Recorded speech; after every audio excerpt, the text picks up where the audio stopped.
Anyways, Father, kaning bitawng issue about sa atong wedding about atong burag bitaw na late ang groom ug ang bride sa wedding nila unya nagsugod diretso ang pari sa yang misa nga wala pa na magpaso ang bride. Unsay komento nimo Mm. ato, Father Siano?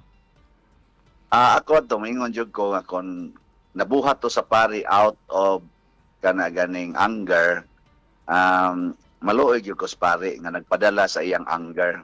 Mm. Pero kung nabuhat to sa pari kay out of miscommunication basig giingnan kay wa man jud ko ka istorya dito sa pari, wa jud ko kadto sa sitwasyon, Mm. basin og giingnan to sa katubang ilabaron ditong sakristan mayor ba or kinsa nga sakristan dre sugod na ta dre yang pari wa ma-aware nga nagpaso di ay Oh. ana ba basin og naingnan nya niingon ditong pari sige bagting dia ana Ah. so posible nga miscommunication lang to Mm. pero og naingnan pati itong pari nga ang bride rin anas pultahan Mm. padong na mo paso og moingon tinga og na-inform lang to siya posible gitong moingon sige pa palakusa lang sana dong ato lang sang waton o natamsugod Mm. ana. Okay. Pero kung naglago to siya tungod kay mga usa na kuno to ka oras ka naghuwat kay miscommunication sa to sa gikasal nga nausab kuno ang ilang oras na from 8 AM na move kuno sa 9:30 Oh. motong 9 na sila ni abot so kung katong nga maong miscommunication unya naglagot siya ato Mm. ako makaingon jud ko nga luoy sa taong paria kay wa siya kapailob ato ang panahon na ba. Mm.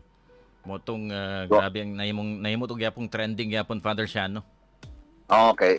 Siyempre karon sa social media niya mo butang na hasta sa dako mura sa kog na bugatan sad ba nga Mm. ni trending bitaw ang akong igsoong pari kami Mm. naigo magimi adto tanan Oh. tungod sa paghinaway sa mga tao kay wa lagi ni consider sa kahimtang nga nagpaso na ang bride unya ning cut ba ni gikat kay nagpaso guto tanan di sa ato Oh. pa wa pa guto musugod ang misa sige na gutog paso Mm. nganong wa na lang gyud tiwasa bitaw inaana Oo. mo gyud ni dako kayong isyu ato nganong wa na lang gyud tiwasa. Mm. Lagi kay tungod to sa sayop nga info nga nahatag nga oras bitaw alas 8 nimong 9:30. Unya pagka 9:30 ra ba ato, Father, kay murag na atoy misa para sa patay, di ba? Na misas patay Unsa man ni siya, Father Siano? For example, na conflict ang oras bitaw niya ang misas patay ug ang kasal nagdungan ng schedule bitaw na conflict bitaw. Kinsay unahon na ni ang kasal o ang patay? kana siya naa na ginas among prudence no kanang prudence ba kanang gitawag nato og pag tan-aw sa aktual nga sitwasyon Mm. kay do naman gid tay kana ganing mga usahay mga lapses sa pag arrange sa atong mga schedule aktualo na lang gina siyang tan-aw kon pananglitan og ang kasal na ana ready na tanan unya na pay 30 minutes nga distansya pwede ra gyud nag-imong adtuon ang katong minatay nga wat-huwat lang mo ha kana ganing mga mulapas lang tagamay mga 9:45 siguro kay kanang kasal og lang yun balihan niya kana lang yung misa niya kasal lang yun ano mga 45 minutes labing dugay wala man ginahan mo man ginasiya Mm. Dali ra ba uman? imo yung balihan niya ni tuton sa kuan abot ka na mga 1 hour Kadyo lang, Father Siano, kay medyo naka problema tagamay sa tong signal, mga Magdon friends. Sa atong i-plaster balik si Father Siano, mga Magdon friends, ha. Usa ni siya ka trending pari may gala kun din gahatag og hugot kay nga mga humiliya sa Cebu si Father Siano nga taga Cebu, mga Magdon friends. Kita nato na sa Facebook may gala ay mga videos nga makaingo agad, ay labi na sa mga kaminyoon, sa kabataan, sa dagan sa panahon karon, ilabi na sa syempre sa atong palibot karon nga medyo murag lain ang dagan sa atong panahon, mga Magdon friends, di ba? So atong balikan balik si Father Siano may gala kay medyo naka problema tagamay sa signal, mga Magdon friends, no? Karong panahon trending ni siyang pari may gala, i-search ngayon sa Facebook, mga Magdon friends, Father Crescenciano Siano Ubod. Mas ni siya kung tawagong Father Siano, mga Magdon friends.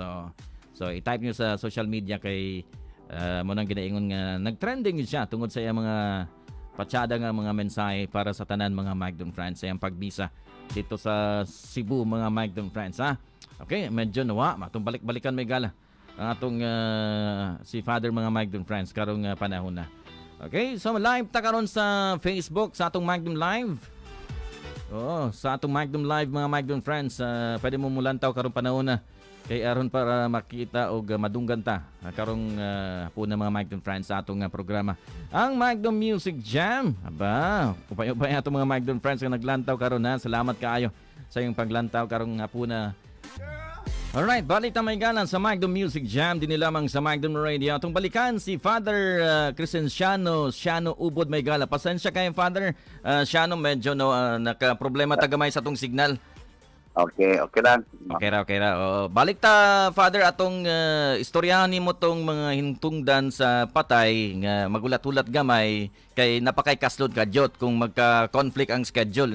Inana imong pamaagi pag hangyo sila ha. Mao gyud na siya kay dali ra man na silang hangyoon gyud basta atuon lagi sa pare. Oo. O sa may mas dugay ang misa ang sa patay or sa kasal Father? Dugay gyud ang sa kasal. Sa kasal no. Okay naman goy right sa wedding. Taas mo sana siya mudagan mo ng mga 10 to 15 minutes depende lagi unsa sa pare pagsulti. Oo. So, mga taas gyud na siya yutay ang kasal.